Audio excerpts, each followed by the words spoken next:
라는 제목으로 느헤미야서 13장 10절부터 14절의 말씀을 증거하겠습니다. 여러분, 최근에 제가 잘 사용하지 않는 단어를 유튜브 보다 보니까 알게 된 단어가 있습니다. 그것이 무슨 말이냐면 사축이라는 단어입니다. 여러분도 혹시 아시는 분도 계실지 모르겠습니다만 사축이라는 단어가 쓰인다고 합니다. 이 의미가 뭐냐면은 우리가 회사에, 이 사자는 대개 회사를 의미하죠. 축자는 가축을 의미합니다. 우리가 회사에 일할 때에 자유나 그 어떤 내 뜻대로 할 수가 없죠. 회사의 방침이 어떠냐에 따라서 본인이 이제 이렇게 그거에 따라서 일을 하지요. 그래서 회사에 우리가 노예 아니면 회사의 부속품이다 이런 생각으로 이렇게 축자를 달았다고 합니다. 회사원이라고 보다는 사축, 나는 회사의 노예고 회사의 소유물이다 이런 의미입니다. 그런데 또 거의 비슷한 의미로 이런 단어도 씁니다. 스타딩 머신이라 그러죠. 공부하는 고등학교 3학년 정도 되면은 뭐 다른 거 아무 생각도 없지요. 매일 대학을 어떻게 갈 것이냐 공부하는 데만 관심이 있죠. 또 대학을 졸업하고 대학원 가서 논문 쓰고 이럴 때 아무 생각도 없습니다. 정치가 어떻게 됐든 경제가 어떻게 됐든 관련 없고 얼마나 자기가 열심히 논문을 써서 졸업을 하느냐에 관심이 있죠. 이럴 때 보통 자주 섞인 말로 스타딩 머신이라고 합니다. 공부하는 기계다 하는 거지요. 그 다음에 또 비슷한 의미로 이런 말도 씁니다. 영혼 없는 사람이죠. 뭐 윗사람이 갈리더라도 자기는 뭐 그냥 이쪽에 갔다 저쪽에 갔다 아무 줏대도 없고 하는 거지요. 그런 사람을 영혼 없는 사람이라 그러죠. 그 다음에 자기 혼자 결정을 못하는 사람, 마마보이 마마거리라 그러죠. 누가 위에서 해주는 대로 하지요. 자, 이런 사람들의 특징이 뭐냐 하면은 대개 자율성이나 창의성이 없습니다. 자기 스스로 할 수 있는 것이 없어요. 그렇기 때문에 이런 사람은 통제나 순종밖에 요구하지 않습니다. 그냥 자율성이나 자기의 창의성을 나타내지 못하면은 결국은 뭐냐면 다른 사람의 통제나 순종 안에 있다는 거죠. 그래서 이 통제나 순종을 하기 위해서 어떤 방법을 쓰냐 하면 가스라이팅하고 세뇌시킵니다. 사람을요. 계속 너는 못한다, 너는 할 수가 없다 이렇게 자꾸 가스라이팅 시키고 세뇌시켜요. 그래서 잘하던 사람도 계속 못한다고 하면 못하게 되지요.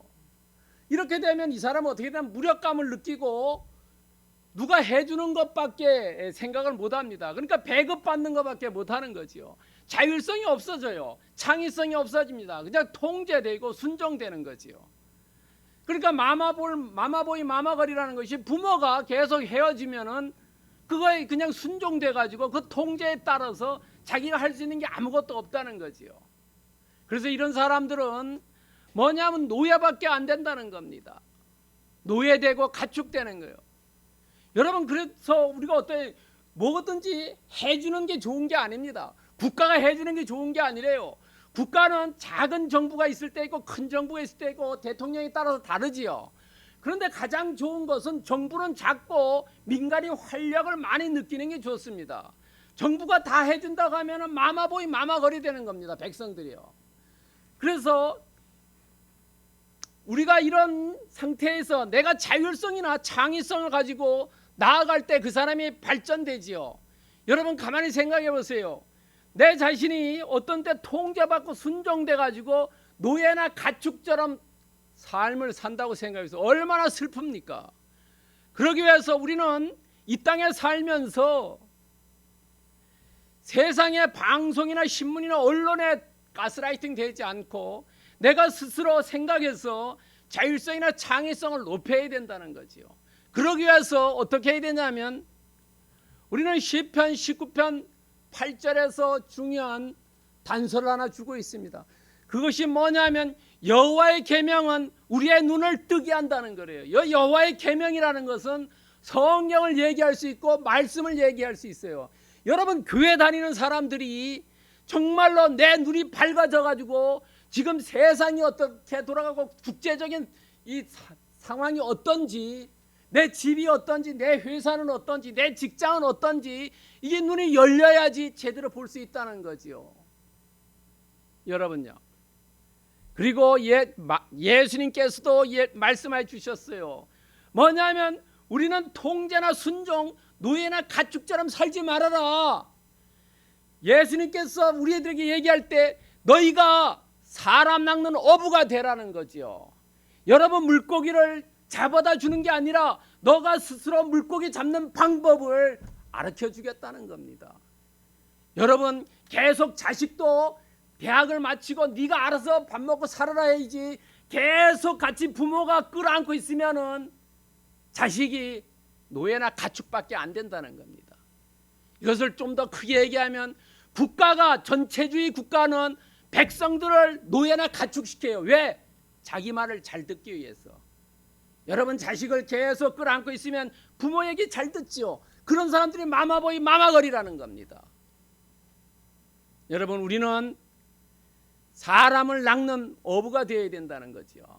여러분 물고기를 잡는 방법을 부모가 가르쳐야 되고 국가가 백성들에게 고기 잡는 방법을 가르쳐줘야 된다는 거죠. 고기를 잡아주면은 노예밖에 안 된다는 겁니다. 우리가 그래서 그렇게 되면은 가축이 되는 거예요. 회사에서 사축되는 겁니다. 회사가 사원들에게 창의성이나 자율성을 갖춰주지 않고 계속 회사 위에서 시키는 것만 하면 결국은 회사의 노예고 회사의 가축이 되는 거예요. 오늘 예배에 나오신 분들은 정말로 성경의 말씀에 의해서 눈이 떨어져서 물고기를 잡는 법을 아시고 자율성이나 창의성을 높이는 그런 삶을 사시기를 그리스도의 이름으로 축원드립니다. 여러분 첫 번째 오늘 제자리에 세웠던 이념 10절과 11절의 말씀입니다. 지금 느헤미야가 오랜 세월 떨어져 있다가 다시 돌아와 보니까 예루살렘에 형편없었어요. 그래가지고 백성들을 교화시켰고 두 번째로 한 것이 성전을 개혁했어요. 자, 성전을 개혁한 다음에 성전에서 일할 사람이 있어야 되는 거죠. 일할 사람들을 어떻게 개혁하느냐는 겁니다. 첫 번째, 정확하게 알아봤다는 겁니다. 여러분요. 알지 못하고 추정해서 하는 게 아니라 자기의 눈으로 정확하게 알아봤습니다. 그러니까 알아보니까 어떤 사건이 있었냐면은 대제사장 엘리야십이 제대로 못해서 대자를 뺐다 그랬죠. 제사장 엘리야십이 전횡이 있었다는 거예요. 지 멋대로 권력을 휘둘렀다는 겁니다. 왜냐하면 대제사장 밑에 있는 레위 사람들을 방임시켰다는 거예요. 방임이요. 야, 네 멋대로 해. 그냥 내가 책임 안 진다. 두 번째는 이방 사람 도비아에 대해서 편애했다는 거예요. 성전의 방을 한쪽 구석에 살게 했다는 거예요. 거기는 살면 안 되는 거래요. 이방인이. 거기는 창고로서 헌물을 놓아두는 곳입니다. 도비아를 편애했어요. 세 번째는 횡령 착복했다는 겁니다. 이 당시에 헌금을 거뒀고 헌물을 거뒀다는 겁니다. 그리고 자기가 먹고 레위 사람들은 주지 않았다는 겁니다. 횡령이나 착복했고 아니면은 배달 사고가 일어났다는 겁니다. 여러분 민주사회일수록 뇌물이나 부패가 적고 독재국가일수록 부패가 더 심해집니다. 왜냐하면 윗사람에게만 잘 보이면 되는 거예요. 밑에 사람 관련 없어요. 그런 나라가 더 부패가 많은 겁니다. 지금 이 엘리야십이 바로 그런 상황이에요. 횡령 착복했다. 전부 자기 밑에 사람 아무것도 돌보지 않았다는 거예요. 그러니까 그 당시에 성전에서 봉사하던 레위 사람들과 노래하는 자들이 야, 내가 여기 있으면 가족들의 밥술도 못 먹이는구나. 목구멍에 포도청인데 야, 고향으로 낙향하자. 여기 있으면 안 된다. 민수기 35장 2절에 보면은 고향에 가면은 가축을 기를 수 있는 이 레위 족속에 땅이 있어요. 여러분요. 초장이 있습니다. 야, 거기 가서 축산을 해가지고 밥은 먹어야 되지 않냐. 이 예루살렘에 있다가는 밥도 굶고 그야말로 굶어 죽겠구나 하는 거예요. 그래서 이것을 보고 알아보니까 아하, 이러면 이거 안 되겠구나. 느헤미야가 개혁 조치를 합니다.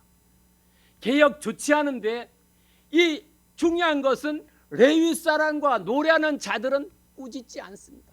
그 사람들의 잘못이 아니다. 누구의 잘못이냐? 민장들의 잘못이다. 너희들이 직무를 방기했다. 직무를 방기했다는 겁니다. 여러분, 민장이라는 것은 오늘날로 얘기하면 고관 대작이라고 보면 됩니다. 고관 대작들이 직무를 방기했다는 거예요. 이것은 비슷한 것이 말라기 3장 8절에도 나오는 얘기예요. 너희들이 헌물도 제대로 안 내고 백성들에게 잘 주지도 않고 수국과 분배를 엉터리를 했다는 거예요. 그래서 민장들을 꾸짖고 느헤미야가 개혁 조치 중에 이 레위 사람들과 노래하는 사람들을 다시 처우를 보장해 줍니다. 느헤미야 10장 37절에 처우에 대해서 나옵니다. 일반 백성들이 낸 11조를 이 레위 사람들과 노래하는 사람들에게 주어라라는 겁니다. 주어라. 이렇게 처우 보장을 시킵니다. 그러면서 이 민장들을 꾸짖으면서 한 얘기가 뭐냐면 하나님 전을 너희들이 어찌하여 버리게 됐느냐 하는 거예요. 하나님 전이 형편없이 만들었느냐 하는 겁니다. 여기서 우리에게 주는 교훈은 여러분 가급인족입니다. 민장들에게 꾸짖었고 엘리아십에게 얘기할 때 가급인족입니다. 가급인족은 집안에게 풍성하게 먹을 거 갖다 주고 사람들을 배부르게 해주는 걸 얘기합니다. 배가 불러야 되죠. 여러분, 가장 인간에게 기본이 먹는 거지요. 다른 것보다 가장 먹는 게 기본입니다. 먹는 게 없으면 안 되지요. 그래서 가장 통솔하기 좋은 거, 이 국가가 백성들을 통솔하기 좋은 게 바로 식량입니다. 식량. 먹을 거 가지고 통솔합니다. 배급을 줍니다. 이게 통솔하기 가장 좋은 방법입니다. 먹는 게 많으면 말을 안 들어요. 먹는 걸 가지고 통솔하는 거예요. 그래서 가급인족. 우리는 각자 처인 데서 내가 회사에 다니면 회사를 풍성하게 하고 집에 있으면 집을 풍성하게 하고 어디에 있든지 그것을 풍성하게 해야 될 교훈이라는 거예요. 우리에게 주어진 책무라는 겁니다. 그렇기 때문에 잠언 27장 23절에서 이야기하고 있어요. 그 밑에 있는 사람들을, 주변 사람들을 부지런히 살피고 마음에 두라 하는 거예요. 이 사람들은 어떤 삶을 살고 있는지. 여러분, 부모가 자녀들을 잘 보살펴야 된다는 거예요. 얘가 아픈지 안 아픈지, 학교는 잘 다니는지 안 다니는지. 부모 품을 떠났을 때는 어쩔 수 없지요. 그러나 같이 있을 때는 부지런히 살피고 마음속에 늘 간직해야 된다. 그러나 엘리야십이나 민장들은 그렇지 않았다는 거예요. 자기 배만 불리면 된다고 했다는 거예요. 백성들은 안중에도 없다는 겁니다.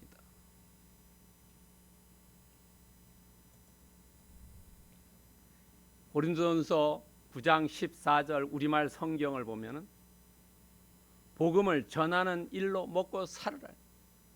레위 사람이나 노래하는 사람들은, 성전에서 일하는 사람들은 그 일로 먹고 살으라는 거죠.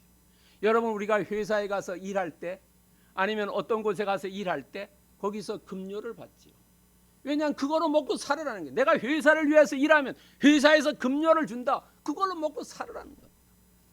어떤 일을 하든 그것에서 일하는 거로 먹고 살으라는 거예요. 그런데 악덕 업주니까 돈을, 급료를 지불 안 한 거지요. 그게 누구냐? 엘리야십이나 민장들이라는 거예요. 악덕 업주가 급료를 지불 안 한 겁니다. 가급 인족 안 했다는 겁니다. 여러분, 이렇게 악덕 업주가 급료를 안 주면은 일하는 사람이 어떻겠습니까? 그 일하는 사람의 마음을 히브리서 13장 17절에서 말씀해 주고 있어요. 여러분, 여러분들이나 저나 어디 가서 일할 때 정말로 거기서 풍성하게 급료를 주면 정말 더 열심히 일하지요. 야, 내가 너무나 과분하게 대접을 받는다, 이러면 열심히 해. 죽을 똥 살 똥이라는 거지. 히브리서 13장 17절에서 얘기해 있어요. 그들로 하여금 즐거움으로 이것을 하게 해라. 그들로 하여금 즐겁게 일하게 해라. 그렇지 않으면 너에게 유익이 없다는 거예요. 봉급을 많이 주고 그러면 열심히 그 사람들이 죽을 똥 살 똥 일하기 때문에 너에게 유익이 되지만, 악덕업주처럼 월급을 안 주면은 가서 대충 하루만 때우니까 너희 회사는 발전하지 않는다는 것. 아마 경험을 하신 분도 있고 본인이 당사자가 돼서 한 것도 있고 위에서 밑에 사람을 했을 때 그런 경험도 있었을 겁니다. 여러분, 오늘 이 본문을 통해서 정말로 내가 제사장이라든지 아니면 회사의 리더였을 때 가급 인족 시켜야 된다는 거죠. 악덕 업주가 되면은, 악덕 사장이 되면은 안 된다는 것을 오늘 본문에서 우리에게 말씀해 주고 있습니다. 두 번째는 분배하는 일이었느니라입니다. 12절과 13절입니다. 무급에서 유급으로 지금 시켜줍니다. 첫 번째 12절에 보면은 여러분, 느헤미야의 열심을 우리가 추정해 볼 수가 있습니다. 지금까지 창고가 비어 있어요. 그러나 온 유다가 곡식과 새 포도주와 기름의 11조를 가져다가 곳간에 가득 채웠다는 거예요. 그것은 뭐냐면 느헤미야의 열심인데, 이 느헤미야가 어떤 걸 열심을 했냐면 느헤미야 이 인품이 진솔했고 솔선수범했다는 거죠. 리더가 진솔하고 솔선수범해야 된다는 거죠. 거짓말이 하면은 한두 번은 양치기 소년이 되지만 두세 번 넘어가면 안 믿는다는 겁니다. 여러분요, 느헤미야는 진솔했고 솔선수범하니까 이 사역이 활성화됐다는 겁니다. 많은 온 유다의 백성들이 이제 느헤미야가 다시 왔으니까 우리가 교회를 위해서, 예배당을 위해서 열심히 일하자, 이렇게 바뀌어졌다는 것. 사역의 활성화가 일어났다. 그 원인은 바로 느헤미야의 열심인데 그것은 진솔함과 솔선수범이었다. 그리고 앞으로는 엘리야십과 같은 민장들과 같은 사람들이 일어나지 않도록 전행을 방지하자. 권력에 전행하지 못하도록 하자. 그것은 뭐냐면 위원회를 설치하자. 위원회 설치는 오늘 네 사람이 나옵니다. 그 사람은 바로 제사장 그룹에서 한 사람을 뽑고 서기관, 그 당시에 서기관은 오늘날로 얘기하면 공무원입니다. 공무원에서 한 사람 뽑고, 그 다음에 레위 사람 당사자에서 한 사람 뽑고, 또 한 사람은 노래하는 사람들 중에 한 사람 뽑습니다. 네 사람을 뽑습니다. 이 노래하는 사람은 여기 여러분 거기에 보면 맏하냐라고 나오죠. 맏다냐의 조상들이 바로 노래하는 사람입니다. 이 사람들을 뽑는데, 네 사람을 위원회로 만드는데 제사장, 서기관, 레위 사람은 주의 주 업무고 노래하는 사람 버금인데, 버금이라는 말은 부책임자입니다. 부책임자. 여러분, 우리가 제주시에도 보더라도 제주시장님이 있고 밑에 보면 부시장님 있죠. 버금이라는 말은 부시장을 뜻합니다. 부자를 뜻합니다. 이 사람들 네 사람을 뽑는데 하고 많은 사람 중에 오늘 성경에 나온 이름 있는 사람들은 바로 충직한 자라는 겁니다. 충직한 자. 여러분, 충직한 자. 신약 성경에 보면 충직한 자가 있습니다. 두 사람이 대충 있습니다. 어떤 사람이냐면요, 여러분 충직한 자는 스데반 나옵니다. 사도행전 6장 2절인가 3절에 보면 스데반 나옵니다. 스데반은 성령과 지혜로 충만하고 칭찬받은 자라고 소개되어 나옵니다. 그 다음에 또 한 사람 디모데가 나옵니다. 디모데가 나오는데 그 사람 뭐냐면 형제들에게 칭찬받는 자다라고 소개됩니다. 사도행전 16장 2절에 나옵니다. 칭찬받는 자, 다른 사람에게 칭찬받는 자, 충직한 자라는 겁니다. 이 사람들을 뽑았다는 거예요. 그러니까 느헤미야는 아무 사람 오라는 게 아니라 정말로 그 집단 중에서 충직한 사람, 이 사람을 뽑아도 되겠다는 사람, 이런 사람을 뽑아서 일을 시킵니다. 어떤 일을 시키냐면은 수납과 분배를 시킵니다. 자, 세금을 걷듯이 헌물을 걷고 헌금을 걷어서 잘 이 레위 사람과 노래하는 사람들에게 분배를 합니다. 이것이 직무입니다. 이 사람들의 직분이고요. 오늘 이 사람들의 충직한 자들이 한다는 것은 공평무사하게 하는 겁니다. 균등한 배분해 주는 겁니다. 여러분, 우리가 국가에 대해서 불만이 있는 것도, 세금 내는 것도 불만이지만은 세금을 어떻게 쓰느냐에 따라서 불만이 더 많지요. 부모님이 돌아가신 다음에 상속 때문에 치고받고 싸우지요. 왜냐하면 분배를 어떻게 할 것이냐를 때문에 일어나는 사건이지요. 분배가 매우 중요한 겁니다. 그래서 이 위원회가 공평무사하게 분배하는 겁니다. 이런 사람들이 충직한 자라는 거죠. 여러분, 오늘 본문에 비유해서 나는 정말로 충직한 자인가? 하나님에 대해서 나는 충직한 자인가? 마태복음 24장 45절에서 예수님께서 이런 충직한 자를 찾고 있어요. 충성되고 지혜 있는 종이 누구냐라고요. 찾고 있습니다. 이 충성되고 지혜 있는 종, 다시 말하면 청직입니다. 이런 사람을 예수님은 찾고 있다는 겁니다. 그러면은 충성되고 지혜 있는 종, 다시 말해 청직이, 이런 사람은 어떤 사람이냐? 지극히 작은 것에 충성된 자라는 겁니다. 첫 번째로 작은 것에 충성한 사람이 큰 것에 충성할 수 있다는 겁니다. 작은 것에 감사하는 사람이 큰 것에 감사할 수 있다는 겁니다.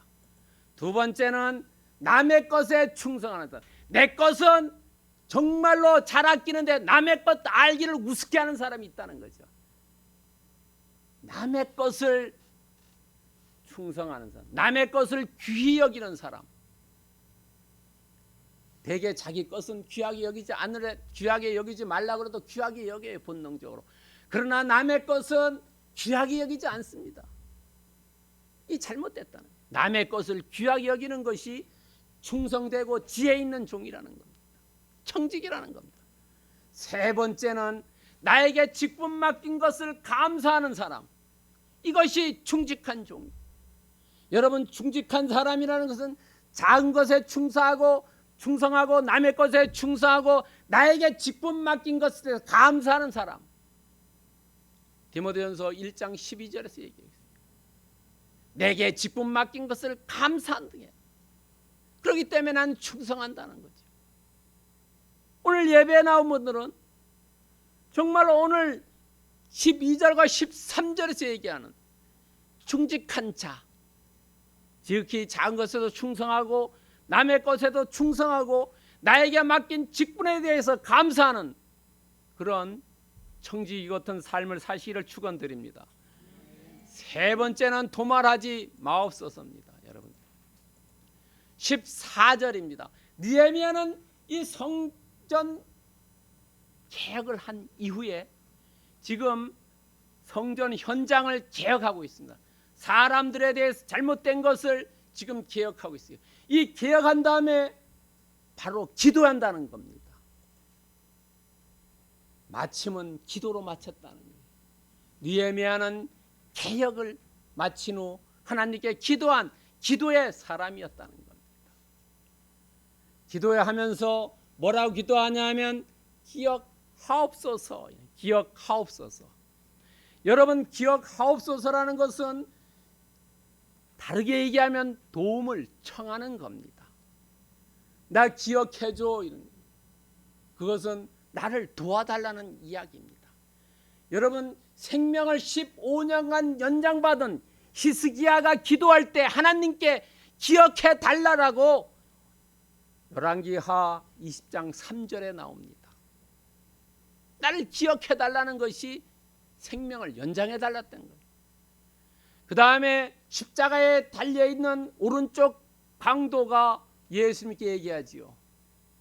나를 기억해 달라고요. 그랬을 때 그 사람 어디 갔습니까? 천국 갔지 않았습니까? 패러다이스 갔잖아요. 누가복음 23장 42절에서 나를 기억해 달라는 것은, 우리가 기도할 때 하나님께서 나를 기억해 달라는 것은 나에게 도움을 달라는 겁니다. 도움을 청하는 얘기입니다. 그리고 선한 일을 도말하지 말아달라고 기도하죠. 선한 일이라는 것은 우리가 누가복음에 나오면 선한 사마리아 사람, 그것도 선한 일이지만 오늘 느헤미야가 얘기하는 선한 일이라는 것은 사람과 사람 사이에 행한 착한 일을 얘기하는 것이 아니라 하나님에 대해서 내가 어떤 일을 했느냐, 그것이 선한 일이라는 겁니다. 여러분요, 크리스찬들은 하나님을 위해서 선한 일을 하지만은 크리스찬이 아닌 사람들은 하나님을 위해서 일하지 않는다는 겁니다. 성경에서 얘기하는 선한 일이라는 것은 사람과의 사이에서의 선한 일도 있지만 그것보다가 먼저 하나님을 위한 일을 이야기한다는 겁니다. 하늘나라 갔을 때 하늘나라 행위록에는 뭐라고 기록되냐면 하나님을 위한 일만 기록된다고 합니다. 그리고 도말하다는 말은 히브리어로 마하입니다. 오늘 나온 이곳과 느헤미야 4장 5절에 대적들을 위해서 느헤미야가 기도합니다. 그때 뭐라고 기도하냐면 이 대적들을 도말해 주세요라고 기도합니다. 저 나쁜 놈들 없애 주세요라고 기도하는 거예요. 두 번 다 기도문에 쓰였습니다. 우리도 기도할 때 저 대적들을 없애 주세요라고 기도할 수 있는 겁니다. 다시 말해서 오늘 14절에서 얘기하는 것은 상선벌악입니다. 선은 상주고 악은 벌한다는 겁니다. 나를 기억해 주십시오. 그러나 여러분, 오늘 이 기도를 보면은 특징이 하나 있습니다. 이 느헤미야는 기도할 때 나를 기억해 주시옵소서라고 기도했지 나를 상 주세요라고 기도하지 않았다는 거예요. 나를 칭찬해 주세요, 내가 잘했지요 라고 기도하지 않았다는 겁니다. 그리고 나의 선행을 널리 알려주시고 자랑해 주세요라고 기도하지 않고 내 선행을 도말해 주지 말라고 기도했다는 겁니다. 세상 사람과 약간 다르게 기도했다는 겁니다. 그 기도가 아마 계시록 20장 12절을 염두에 두고 기도한 것이 아니냐라고 생각됩니다. 여러분, 하늘나라에는 생명책과 행위록이 있다 그러지요. 행위록 얘기가 계시록 20장 12절에서 이야기하고 있어요. 생명책에 기록된 사람은 하늘나라 가고 그 행위록에 따라서 상급이 있다는 거지요. 여러분, 상선벌악이 있다는 겁니다. 아마 계시록 20장 12절을 염두에 둔 것이 아니냐라고 생각됩니다. 성경 여러 곳에서 상선벌악을 이야기하고 있습니다. 시편 62편 12절에도 주께서 각 사람이 행한 대로 갚으신다 했어요. 너가 어떻게 행하냐에 따라서 상선벌악이 있다는 겁니다. 그리고 마태복음 16장 27절에서도 예수님께서도 거의 같은 말씀을 하고 계십니다. 각 사람이 행한 대로 갚으리라. 예수님께서 갚아준다는 거예요. 너가 어떻게 행하냐에 따라서 갚아주신다는 겁니다. 그러니까 우리가 정말로 선한 하나님을 위해서 많은 것을 행해야 된다. 상선벌악, 우리의 행위에 따라서 하나님께서 갚아주신다는 겁니다. 자, 그렇다면 오늘 본문에서 이야기하는 사역 현장을 개혁한 느헤미야는 성심성의껏 하나님을 위해서 최선을 다했다. 그럼 오늘날 우리가 본문을 통해서 우리가 해야 할 것은 뭐냐 하는 거예요. 우리도 책무를 완수하자는 거죠. 여러분, 여기에 있는 데윗 사람이나 노래하는 사람들은 월급 안 준다고 가버렸죠. 신약에 오면은 사도 바울은 어땠습니까?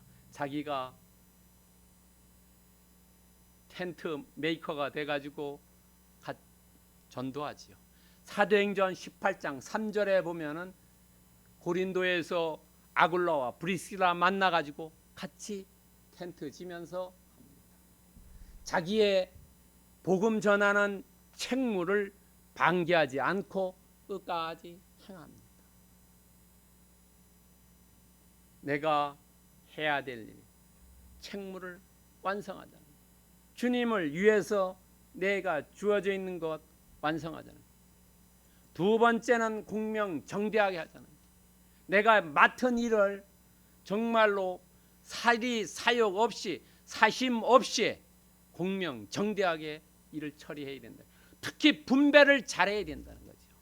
이 땅을 떠나갈 때 자식들에게 쌈박질이 일어나지 않도록 유산 분배를 잘해야 된다는 거예요.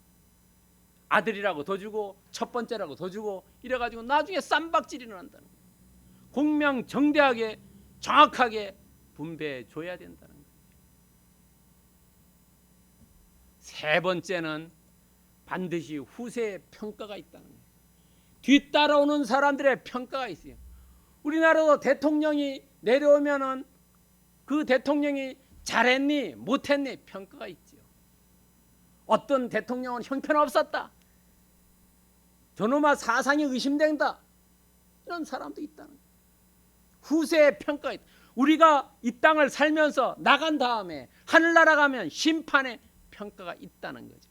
그러므로 골로새서 4장 17절에서 사도 바울이 골로새에게 편지 쓰면서 아기뽀에게 야 너가 맡은 직분을 삼가 이루라라고 얘기하겠어요. 너가 맡은 직분 책임 완수해라.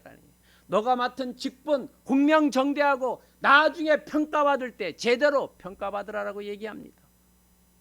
그리고 히브리서 6장 10절에 보면은 하나님은 불의한 분이 아니다. 그분은 사랑으로 섬긴 것을 잊어버리지 않는다는 거예요. 너가 한 행위 하나하나 다 기억하고 있다는 거죠.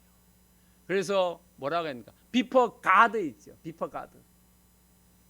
하나님 앞에 내가 섰을 때 뭐라고 나는 이야기할 것이냐. 누가복음 6장 23절에서 예수님께서 우리에게 말씀해 주고 계세요. 하늘에서 너희의 상이 큼이라. 하나님을 위해서 주님을 위해서 한 일들은 하늘나라 다 기록되고 그것에 따라서 상급이 있다는 거예요. 하늘나라에서 너희의 상이 큼이라는 것은 주님을 위해서 우리가 얼마나 열심히 일했냐는 겁니다. 그것에 따라서 상이 있다. 여러분 어디에서나 그렇지요. 마라톤을 뛸 때나 운동 경기 할 때나 학교에서 시험을 볼 때나 뭐 어느 직장에서도 요즘은 다 성과급 줍니다. 월급 따준 다음에 나중에 일을 잘한 사람은 성과를 더 줍니다. 대학에서도 S등급, A등급, B등급, C등급으로 나눠서 줘요. 하늘에서의 상이 크다. 오늘 예배에 나온 분들은 오늘 느헤미야 13장 10절에서 14절을 통해서 책무를 완수하고 공명정대하게 분배하고 후세의 평가를 두려워하면서 여러분에게 맡겨진 직분을 삼가 이루고 하나님께서는 반드시 하나님을 위해서 일한 것은 기억한다는 것을 생각하시고 하늘나라의 여러분들의 상이 크게 기다린다는 그런 소망을 가지고 일생을 사시기를 그리스도의 이름으로 축원드립니다. 기도하겠습니다.